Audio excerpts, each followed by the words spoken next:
تقريبا اكتر من سنه ما بتكلمش على التيفال نهائي، لان مش لاقي تيفال حلو في السوق، وقررت ان يوم ما هتكلم عن تيفال لازم اجيب لكم طقم تيفال فوق الممتاز. طب مش معنى تيفال مع ان التيفال قديم جدا؟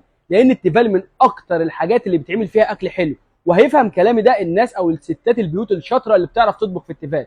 انا بقى النهارده لما اقدم لك طقم تيفال حرفيا عليه ضمان 10 سنين من عندي او من شركته. 10 سنين على ايه؟ على اي حاجه ضد اي حاجه. تيفال فلز من عبود، الطقم ده فوق الممتاز، انا شخصيا بحبه جدا. انا مفيش زبونه افتح لها الطقم ده كتيفال الا وتشتريه، حتى هي لو مش مقتنعه بالتيفال، مجرد ما بتشوف الطقم اشتريه. تعالى بقى اتفرج معايا على تفاصيل الطقم وهنعرف سعره، وعليه عرض حلو جدا. الطقم ده عباره عن 4 حلل وطاسه. الطقم ده نازل منه لونين، اللون النبيتي ونازل منه اللون النحاسي. الطقم حرفيا بضمان 10 سنين.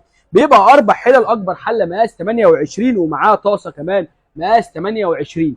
يعني انت هتشتري منتج لمده 10 سنين، حصل فيه اي حاجه، اتجرح اتقشر وقع يد اتكسرت غيره، ترجعه لي انا وتاخدي غيره او تاخدي فلوسك، انا ما عنديش بديل تاني. الطقم حرفيا حلو جدا. اهم حاجه من مميزات التيفال ان هو بيحتفظ بدرجه الحراره، وده بيبقى حلو جدا وبيدي طعم للاكل قوي. يعني الناس الطهايه اللي عايزه تاكل او عايزه طعم في الاكل، انا دايما بنصحها بالتيفال. طبعا كل حاجه ولها مميزاتها وانا اتكلمت عنها، زي التيتانيوم والجرانيت والسيراميك وغيره، لكن التيفال انا شخصيا بعشقه.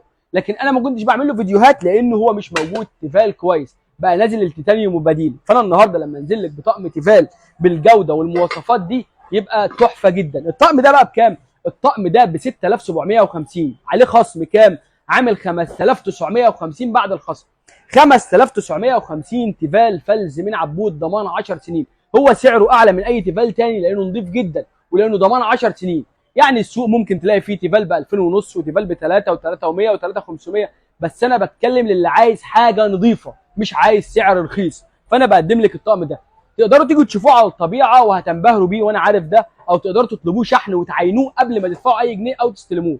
احنا عنواننا الوراق، شارع كورنيش النيل قبل اسم الوراق جنب بنزين التوتال، او ممكن تطلبوه شحن من اي حته في مصر. سلام.